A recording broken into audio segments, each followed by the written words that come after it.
मौसम मिजाज की बात करें तो आईएमडी ने आज पूरे हरियाणा में कोहरे और शीतलहर को लेकर येलो अलर्ट जारी किया है। कैथल, कुरुक्षेत्र, करनाल और अंबाला में कोल्ड डे की स्थिति रह सकती है। वहीं वीरवार को भी प्रदेश के कई हिस्सों में ठंड हो सकती है, कोहरा हो सकता है, शीतलहर का असर बना रहेगा। बीते 24 घंटों के दौरान न्यूनतम तापमान यानी कि जो मिनिमम टेम्परेचर है वो हल्की बढ़ोतरी उसमें जरूर दर्ज की गई है, लेकिन इसके बावजूद भी तापमान सामान्य से काफी नीचे बना हुआ है। तो टेम्परेचर जो है थोड़ा सा बढ़ा है, लेकिन फिर भी लेस देन नॉर्मल है। सामान्य से बेहद कम जो है तापमान इस वक्त दर्ज किया गया है। तो सर्दी का सितम जारी है। हिसार में 0.2 डिग्री सेल्सियस तापमान है। पानीपत, रोहतक किसी भी जगह पर 5 डिग्री सेल्सियस तापमान नहीं है, सभी में कम है, अंबाला को छोड़ के। आपको बता दें यमुनानगर में 7 डिग्री सेल्सियस है, हालांकि ये सामान्य से बेहद ही कम है। यहाँ पर कुरुक्षेत्र में 8 डिग्री सेल्सियस, पंचकुला में 8 डिग्री सेल्सियस, सोनीपत और कैथल में 9 डिग्री सेल्सियस तापमान चल रहा है। ये टेम्परेचर लिस्ट आप जो टीवी स्क्रीन पर देख रहे हैं ग्राफिक्स के जरिए, ये आज का एवरेज टेम्परेचर है। जिंद में 9 डिग्री सेल्सियस है, चरखी दादरी में 10 डिग्री सेल्सियस तापमान दर्ज किया गया। फतेहाबाद में भी 10 डिग्री सेल्सियस है आज का टेम्परेचर। यहां पर सर्दी का सितम लगातार जारी है।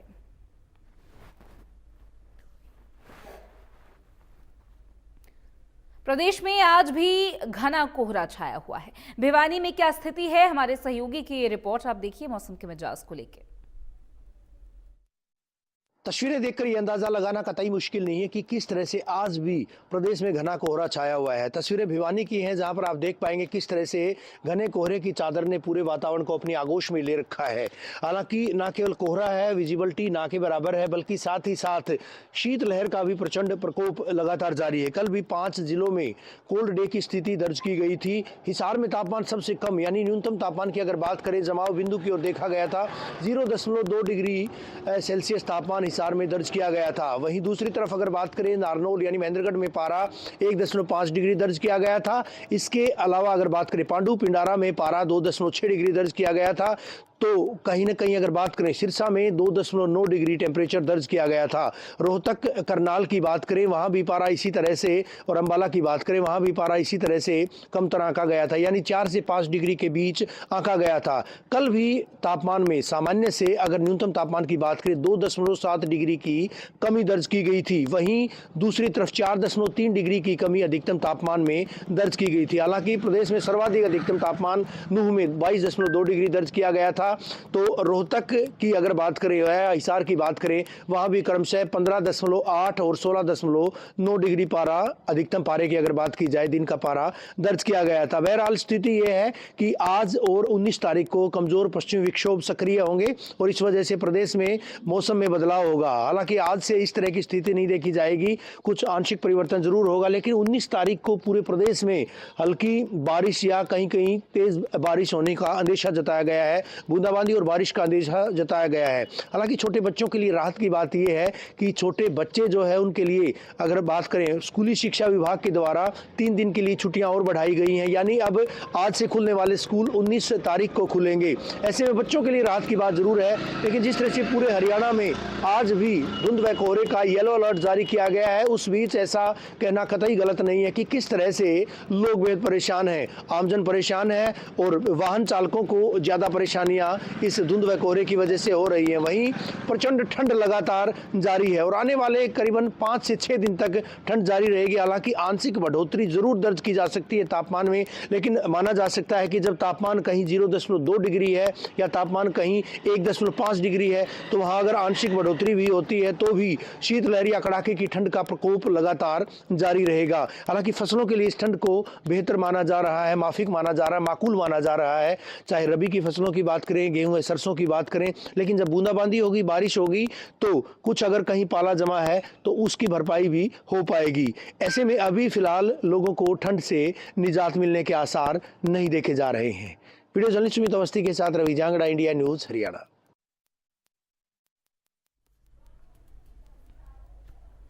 तो कभी शीतलहर तो कभी कोहरे ने लोगों के जनजीवन को अस्त व्यस्त कर दिया है। 2 दिन की राहत के बाद कोहरे ने आज फिर से सब कुछ अपने आगोश में ले लिया है। सड़कों पर वाहन रेंगते हुए नजर आए हैं और हमारे सहयोगी की ये रिपोर्ट भी विजिबिलिटी और कोहरे को लेकर आपके सामने। कभी शीतलहर तो कभी कोहरे ने लोगों के जनजीवन को अस्त व्यस्त कर दिया है। अगर आज की बात की जाए तो आज फिर कोहरे ने 2 दिन बाद अपनी दस्तक दे दी है। आप देख सकते हैं, मैं नेशनल हाईवे 44 पर मौजूद हूं। कोहरे ने सब कुछ अपने आगोश में ले लिया है। वाहन जो है रेंगते नजर आ रहे हैं, फॉग लाइटों का सहारा लेकर, सफेद पट्टियों का सहारा लेकर और अपने इंडिकेटर्स को जलाकर अपने गंतव्य की ओर बढ़ रहे हैं। वहीं प्रशासन द्वारा भी एडवाइजरी जारी की गई है कि आप अपने वाहनों की गति निर्धारित रखें, कम स्पीड पर अपने वाहनों को चलाएं और सफेद पट्टियों का सहारा लें। वहीं अगर आज के तापमान की बात की जाए तो तापमान पानीपत का लगभग 6 डिग्री सेल्सियस न्यूनतम तापमान रहा, वहीं अधिकतम तापमान 14 डिग्री सेल्सियस रहने के आसार हैं। लगातार इस ठंड से लोगों का जनजीवन अस्त व्यस्त हो चुका है। लोग अपने आप को गर्म रखने के लिए अलाव का सहारा ले रहे हैं। प्रशासन द्वारा एक एडवाइजरी और जारी की है, अगर आप अलाव का सहारा लेते हैं तो बंद कमरे में अलाव का सहारा न लें, क्योंकि हरियाणा की बात की जाए तो हरियाणा में अलाव बंद कमरे में सेकने से अब तक 9 लोगों की मौत हो चुकी है। वहीं अगर ठंड से मरने वाले के आंकड़ों की बात की जाए तो पानीपत में ठंड से मरने वाले लोगों की संख्या अब तक 6 हो चुकी है, जो कि बेसहारा और असहाय लोग थे जो सड़कों पर अपनी रात गुजारते थे। वहीं पानीपत के एयर क्वालिटी इंडेक्स की बात की जाए तो आज का एयर क्वालिटी इंडेक्स भी बेहद खतरनाक श्रेणी का बना हुआ है। लगभग 300 के करीब पानीपत का एयर क्वालिटी इंडेक्स दर्ज किया गया है। एक तो कोहरे की मार से लोगों को झेलना पड़ रहा है, वहीं प्रदूषण की लेयर भी आसमान में बनी हुई है, जो कि लोगों के लिए बेहद खतरनाक साबित हो रही है। जहां एक तरफ रोड यातायात इस कोहरे के कारण प्रभावित हुआ है, वहीं जो है रेलवे यातायात भी इस कोहरे के कारण प्रभावित हुआ है। लगभग 40 ट्रेनें अपने निर्धारित समय से लगभग 7 घंटे की देरी से चल रही हैं। इंडिया न्यूज भी आपसे यही दरख्वास्त कर रहा है कि बेवजह सड़कों पर ना निकले। अगर आप किसी वाहन को लेकर निकल रहे हैं तो अपनी फॉग लाइटों का सहारा लें, क्योंकि हादसे को न्योता कहीं ना कहीं यह कोहरा दे सकता है। अगर ठंड से बचना है, गर्म कपड़ों का सहारा ले। अलाव अगर सेक रहे हैं तो बंद कमरे में अलाव का सहारा न ले, क्योंकि जो बचाव में ही सुरक्षा है। इंडिया न्यूज के लिए पानीपत से राजेश कुमार की रिपोर्ट। तो हरियाणा में लगातार शीतलहर व कोहरे के कारण ठंड बड़ी तेजी से बढ़ रही है। आज भी करनाल में कोल्ड डे का अलर्ट जारी है। आपको बता दें कि करनाल में दिन में भी कड़ाके की सर्दी पड़ रही है। हमारे सहयोगी की ये रिपोर्ट आपके सामने है। हरियाणा में लगातार ठंड का कहर दिन प्रतिदिन बढ़ रहा है। वहीं करनाल जिले की बात करें तो करनाल में 2 दिन से कोहरा एक चरम सीमा पर है। वहीं मौसम विभाग का कहना है कि तापमान में लगातार गिरावट होने को देखे जा सकती है आने वाले दिनों में, क्योंकि देखा जाता है कि तापमान में गिरावट होने से ठंड का प्रकोप बढ़ रहा है। और वहीं आप मेरे पीछे देख सकते हैं कोहरा है जो लगातार दिन प्रतिदिन बढ़ रहा है। आप विजिबिलिटी देख सकते हैं कि अब नाम मात्र गिराई गई है और लगातार जनता इससे जूझ रही है और वाहन चालकों को वाहन चलाने में सबसे ज़्यादा दिक्कतों का सामना करना पड़ रहा है। वहीं मौसम विभाग के अनुसार लगातार गुरुग्राम में भी 60 साल का रिकॉर्ड जो टूटता गया है। पिछले 5 दिसंबर में 1966 में यह न्यूनतम तापमान 4 डिग्री सेल्सियस दर्ज किया गया था। वहीं आज का तापमान 2.5 डिग्री सेल्सियस दर्ज किया गया। हरियाणा के अलग अलग राज्यों में आज मौसम विभाग ने रेड अलर्ट जारी कर दिया। सुबह और शाम के समय दृश्यता बहुत कम हो जाती है, जिसको चलते मौसम विभाग ने कहा है कि लगातार अलर्ट जारी कर दिया और जिसके चलते देखा जाता है कि कहीं ना कहीं क्षेत्रों में, शहरी क्षेत्रों की बात करें चाहे ग्रामीण क्षेत्रों की बात करें, रेड अलर्ट पे घोषित कर दिया। वहीं करनाल जिले भी रेड अलर्ट में आता है, क्योंकि देखा जा रहा है कि 2 दिन के लगातार जो कोहरा दिन प्रतिदिन बढ़ रहा है और जिससे कि परिवहन चालक हैं, जो परिवहन है, उन पे लगातार असर देखने को मिलता है। क्योंकि देखा जाता है कि वाहन चालकों को कोहरे के कारण कहीं ना कहीं दिक्कतों का सामना करना पड़ता है।